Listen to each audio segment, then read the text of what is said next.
Hello and welcome to episode 6 of Movie Talks. My name is Daniel, I'm Jared. and I think we're going to have a good time in this episode. My calculations are correct. When this baby hits 88 miles per hour, you're gonna see some serious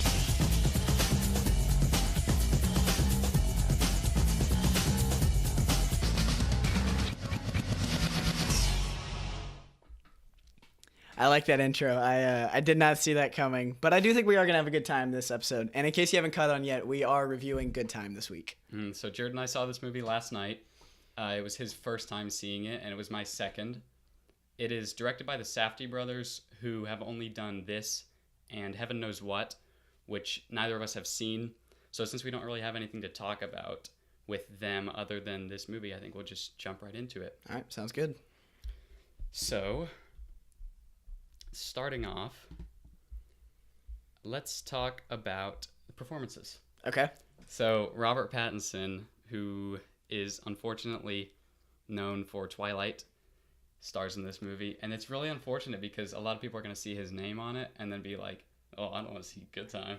That was my initial reaction. I remember you showed me the trailer. I was like, what is this? I was like, who's in it? You're like, Robert Pattinson. And I said, no. Right. No. Uh-huh.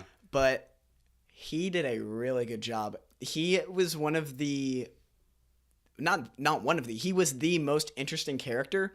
And whenever he was on screen, I was always on edge. I didn't know which way he was going to go. And I think that, how old is he? I don't know. But I hope that this kind of starts a Robert Pattinson renaissance almost. Right, yeah. I think he's the front runner for Oscars right now. Really? Yeah, I mean, I can't think of anything that really comes close performance-wise. Someone else who is also very good, surprisingly, is one of the directors, Benny Safdie? Yeah, Benny Safdie. Yeah, Benny Safdie. He plays Pattinson's brother. What's his character's name? Nick. Yeah, Nick. Nick and Connie. Yeah. And he's really good. Yeah, it's really interesting how he was able to manipulate his voice for the character being deaf. For those who don't know, Benny Safdie's character is mentally handicapped, and he's also deaf, and you can tell early on by his hearing aids and the way he speaks.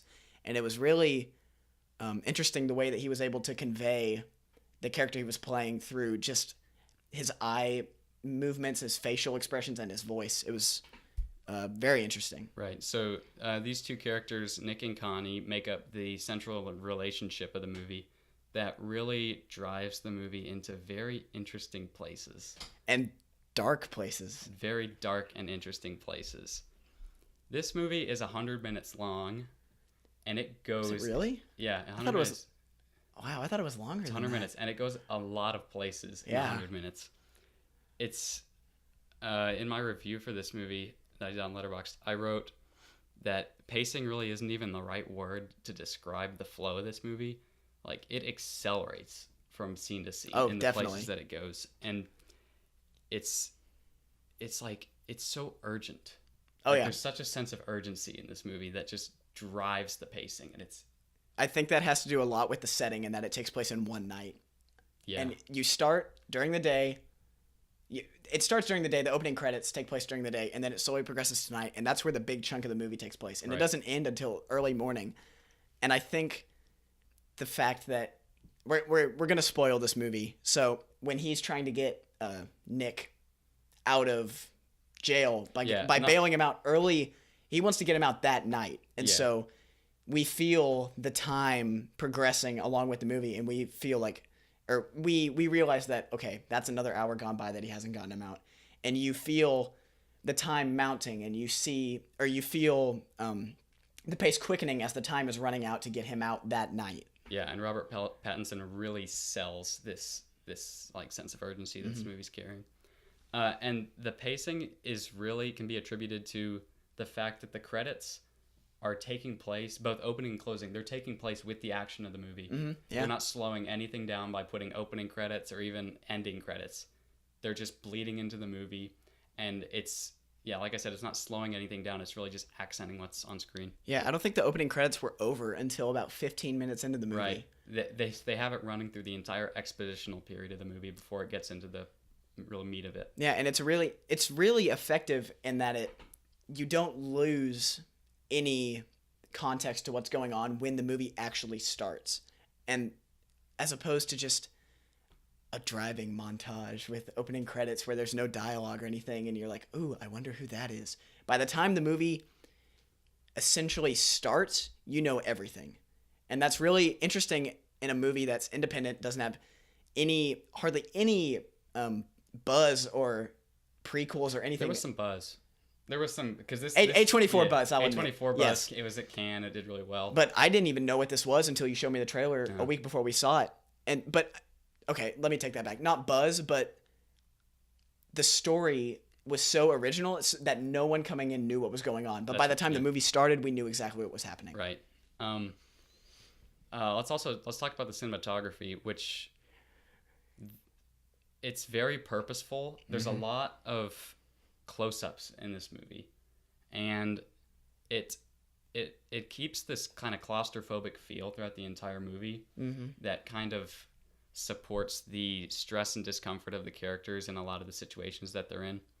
But it also like signifies a closeness with Connie and Nick, who make up the central relationship of the movie, and pretty much give it the meat that it needs in its story.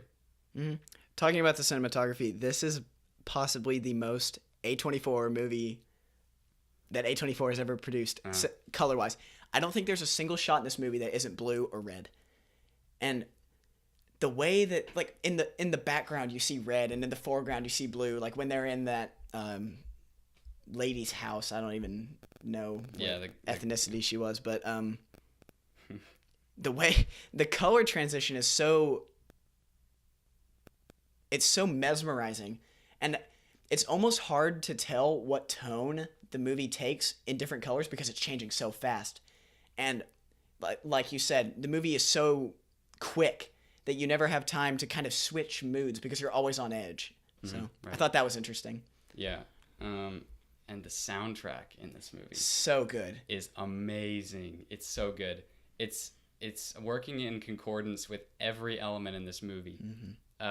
It's really as important to the film as any of its main characters, I think. It's one of those movies where the soundtrack is just so prominent that it takes on a character of its own. And this, so what we've been talking about, like this combination of cinematography, music, the performances, it just creates for such a unilateral focus that is just so unflinchingly real. You just you feel everything this movie is showing, putting in front of you, and it's just, I love it so much. Yeah, this movie is almost unnervingly real. I mean, growing up how we have, I'm not necessarily used to the drug scene and crime that takes place from night to night, but being in this movie, I felt like I knew the world. And that was because they did such a good job of conveying that, hey, this is how it is. And it just felt so real. It felt like I had been a part of this world for longer than the hour and 40 minutes. Yeah, it doesn't hold back. No, at all. No, it's very uncomfortable in some moments, I think. Yeah. Kind of like Seven in that way. Yeah. Which, it's uncomfortable, but I don't know what it says about me, but I just love watching it. One thing that I think is a little different about Seven, though, is that seems like it's a little bit of an exception because not everyone is as crazy as John Doe. But in this movie, you feel like this could be anyone's casual evening because you're able to see so many different... They're not so many, but they're able to pull in a ton of different characters that all kind of revolve around the same lifestyle. Right. Especially with bringing... What's the guy's name who has the backstory? Did you catch that? Yeah. Let's talk about that for a second. So halfway through the movie is my favorite sequence of the entire film. It was so good. Ray's backstory of hysteria and confusion. Yes. It is like... at first it seems out of place, but it becomes a driving force behind the rest of the movie. And it leads the characters into even crazier scenarios than they had been in before. Just wild. And by itself, it still adds such weight to Ray's character. That's the guy's name. And it really naturally thrusts him into the subsequent developments of the movie. I would gladly watch a movie centered entirely around his character. Oh yeah, I'd love to see how he got into jail, how he dealt with jail, and then we catch up with him right as he gets out, and that in itself is so interesting. And you said at first it seems like it's out of place, but that's something that this movie does really well. As soon as it introduces something new, as soon as you start to wonder, okay, what does this have to do with anything? Boom, they tell you right then and there why this is in the movie, why it's important. Like when Robert Pattinson starts Googling Adventureland. As soon as Ray had finished his backstory, I was like, okay, that was really cool, but what does that have to do with anything in the movie? And then it just leads you right down another little trail that works in so beautifully with the plot. Yeah. Man. It's so good. Yeah. It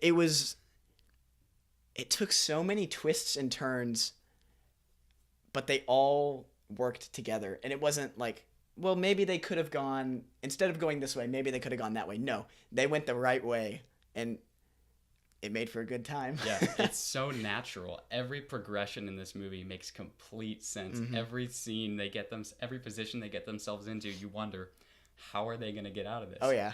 And they do something, and it makes sense. Like, every single thing in this movie makes sense, and it just builds to such a complete and satisfying movie. This movie is very suspenseful. From the scene where Connie's trying to break Nick out of prison, or who we think is Nick, to the scene where, what's his name? Ray? Bakard Abdi.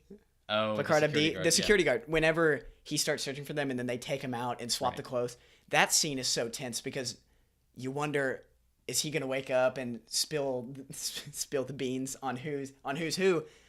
Or is Robert Pattinson going to get caught? Is Ray going to get caught? Is the Sprite bottle going to get found? We haven't even talked about the Sprite bottle yet. The Sprite bottle. And that right there is a perfect example of how this movie started in one spot and just ended up in a completely different spot, but it made perfect sense. Yeah, the poster of this movie takes on a whole new meaning once you've seen it. Yeah, okay, when I first saw that poster, I thought that was just like a chemical beaker or something. Yeah, we're talking about the poster with the bottle. He's climbing out of the bottle. And at first I thought, okay, this movie is going to involve drugs. But then I didn't even notice until the movie was over when we were walking out, the little title card above the theater. I looked at it and I thought, oh, that's the Sprite bottle. Yeah. Because I didn't notice that there were the ridges or the cap was there or anything. And I just thought, if you had gone into that movie knowing that was a Sprite bottle and you were like, I wonder what that has to do, that must have been so satisfying just to realize that's what that does. I think it's one of the coolest posters ever. I might get it and put it up here. You might see it in That'd one be of a our nice future addition. reviews. So, yeah, I mean, that's really all I have to say about this movie. I can't get over how good Robert Pattinson was. He's so good. He needs at least a nomination, and at this point, I think he's the front runner for best actor. Yeah, I mean, when you mentioned that at first, I was like, oh wow, really? But now that I think about it, I don't know who else could take it from him. Yeah, at least at this point. I mean, I haven't seen Wind River with Jeremy Renner. I don't. Not as good. I mean, he's good, but he's. And then Casey Affleck, does he have a prominent enough role in a ghost story to get nominated? He's behind a ghost sheet most of the time. So. Hopefully Andy Serkis gets nominated. That'd be. Oh right, yeah, people. That'd be fantastic. That. But then you'd think, oh, if he gets nominated, couldn't Casey Affleck get nominated too? Yeah, and people are pushing for Hugh Jackman for Logan too. That would make me really happy. that would be awesome. At least a nomination. Yeah, and then Willem Dafoe has the Florida Project coming out, right? Which I would love for Willem Dafoe to get an Oscar. If he's not a supporting actor, he might be. Well, he looks like the only male lead. Oh well, but the kids kind of seem like the. Yeah, you're right. Yeah. Oh well. We'll probably have a whole Oscars episode. If Willem Dafoe gets an Oscar, I'll be happy regardless. So, this movie. At first, I struggled after watching it because I felt like there were some hidden meanings that I was missing. Uh-huh. And one of them that I caught on to right as the credits started to roll was Benny is in this, I guess you'd call it a classroom for a bunch of mentally handicapped adults. And they play this game called Cross the Room. And you cross the room when you hear a question that applies to you. So cross the room if you play basketball, and I would cross the room. And at first, Benny doesn't cross the room for the first few questions. And then I don't remember what the question was, but it had to do with it. It was, have you ever had trouble with family That members? was it, yes. And he crosses the room. And right then and there, well, actually, before, she had said, she was the lady running the class was explaining the rules of the game, and she said, you choose your own truth. And as soon as I caught on to that, as soon as I heard that, I thought, okay, here comes one of the hidden meanings. I have to pay attention right now. And for the first few questions, Nick doesn't cross the room. And when that question comes, he crosses the room. And right then it hit me. I don't know if this is intentional or if this is just something that I took away from the movie. But Nick's entire life has been determined by Connie up until this point. And you see that in the beginning of the movie when when Connie takes Nick to rob the bank with him. And at first I thought that was just because Connie was trying to make him feel involved and try to be a good older brother and involve his brother. But then I kind of thought that he was just being a dominating force in his life and kind of controlling him, which I think is what they were trying to convey. And so at first, when Nick doesn't cross the room, I realized that was because he's not used to making decisions for himself. He's usually had Connie there to determine the path of his life. Yeah. But now that Connie isn't there, when that question comes up, Nick finally decides to think for himself, and he crosses the room. Yeah, that's something that was kind of loosely talked about throughout the entire movie, because there was that one scene after Nick has been arrested, he's with his therapist guy, and there's the lady next to him who's like some attorney or something, and she was talking about how she doesn't think Nick was as responsible as he thinks he is. Yeah. And it's kind of heartbreaking because Nick won't tell them anything because he thinks that Connie's going to get in trouble, because he wholeheartedly believes that Connie has his best interest in mind. But as soon as he crosses the room, it hit me, and I got kind of sad just because this innocent man had been taken advantage of his whole life. He refers to his grandmother verbally abusing him and stuff like that. Yeah. And just to finally see him make decisions for himself, it was such a cathartic experience for me, at least. And I think that was one of the things that this movie was trying to convey, is that people will take advantage of other people and will control their lives. And I think that has to do a lot with Connie broke Ray out of the hospital, and Ray didn't have a say in it. And then Ray got tangled into this crazy night. Yeah. So did the girl, I don't know her name, but she got wrangled in when her grandmother let Connie in. And Connie goes from place to place, and he grabs people and he pulls them in, and it ends up hurting them. Yeah. Thankfully, it turned out okay for Nick, because I think... Well, that's debatable there. Well, it's kind of like, I think he got let off. I don't think he was charged with anything. It's kind of like, in the end, they both get what they need or kind of deserve. You know, Connie goes to prison. I would say deserve, because Nick finally gets the ability to choose for himself. Right, yeah. I mean, even though it's a small area that he gets to choose in as to whether or not he's going to cross the room. I mean, he doesn't get to choose necessarily how he's going to spend the rest of his life just because of his mental condition.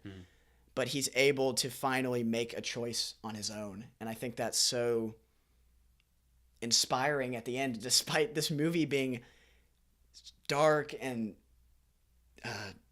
kind of depressing almost. It's really good, though. You should go see it. It's amazing. Yeah, it's really good. Man, at the end, when Connie finally gets arrested and Ray falls off the building, everything just crashed in for me, and I just thought, well, everything that they had done just completely fell apart. Yeah, and then you get that shot of Connie in the back of the police car. Yeah, and it just lingers zooms for in. like a minute, it seems. And I thought it was going to cut out right then. Yeah. And But again, one thing that this movie did, as soon as I started to wonder, wait, well, what happened to Nick? They cut right to Nick. Yeah. They close up and they zoom out of his, and it, oh man. This movie does such a good job of answering your questions right as you ask them. But it also, it'll drop characters, but it's okay. Like Jennifer Jason Leigh. Yeah, like and the girl, yeah. And the girl. So like they dropped the girl after the theme park scene, but it's perfect because at that point, you know, she's no longer important to the story. Yeah. Connie moves on. Mm-hmm. You know, he kind of to messed with victim. her life for like that night, and then he just moves on. Yeah. And it's perfect. Saying Jennifer Jason Leigh just reminded me that this is just another example of how Connie takes over people's lives. I guess him and Jennifer Jason Leigh, were they a couple? I think they were. Yeah, they were a couple. And he was essentially just using her for her grandma's money. Yeah. Because he wanted to get the $10,000 to bail out Nick, but that didn't work because the card was declined and stuff. And that was just, as soon as she couldn't give him what he needed, he was out. Yeah. Like, he cut the ties and he just left. And he plays such a despicable character, but you still kind of like him. Which, I don't know if you felt that same way, but I just liked watching him. Yeah, okay. He was the protagonist that we were stuck with, so I was like, okay, I'm with this guy for the entirety of this movie. You don't have to agree with him. No. But you do hope that he kind of accomplishes his goal and gets for the sake of his brother. Yeah. Yeah. Even though never mind. I was gonna say breaking him out would end up hurting Nick, but he didn't break out Nick, and instead he was just trying to get the bail money, which would have been totally legal. Okay. So yeah, never mind there. All right. Is that all you have to say about this movie? That's all I have to say. Okay. Let's get into grades. You go first this time. No. I still need to. You still have it narrowed down? Okay. Well, I'll go. Okay. Okay. So yeah, I love this movie so much. It's one of the best. I'll say this. It's in my top 2 favorites of the year so far. Okay. And I rarely do this. I rarely do this, but I'm gonna give Good Time 4.5 out of 5 stars. Wow. Okay. Is that what you gave Ghost Story? Yeah. Okay. Yeah, those are my top 2 of the year. Oh no, was I not supposed to say that? No, that's okay. Okay. I won't tell you the order is all. Follow Daniel OD on Letterboxd, by the way, if you don't, because you can see all of his ratings before we post them here. So you can reviews. You can essentially cheat on the test. Right. So for me, man, last night I was struggling as to whether or not I liked this movie, and not in the sense that, like, I don't know if that was a good movie. It was a good movie. I just didn't know if I liked it because the themes were so dark, and I felt throughout the movie I just felt like a weight was pressing down on me because I was having to deal with all of Connie's emotions. But I think I'm going to pull what we kind of did with Dunkirk and rate it now and maybe give another rating after a rewatch. Uh-huh. But right now I'm going to give it 3.5 Sprite bottles out of 5. Wow. Nice. Yeah. So it's a very good movie. Yeah. Go see it while you can. It's in limited release. Yeah, it's on its way out, I think. Yeah, which is sad because movies like this are what I think are going to keep cinema going because it's a fresh take. It's not a sequel. A24 does it again. Yeah. They're incredible. They have another movie coming out. They're here to stay. Yeah. What was that? It's The Killing of a Sacred Deer. Yes. Colin Farrell looks incredible in that movie, and I cannot wait. Director of The Lobster. Looks awesome. Yeah. I still need to watch The Lobster, and It Comes at Night to get caught up on my A24. Oh, yep. And A Ghost Story. A24 is just churning them out. They're doing a good job. All right. I think that does it. Yeah. For this episode of Movie Talks. Once again, I am Jared. And I'm Daniel. And we will see you next time, and have a good time.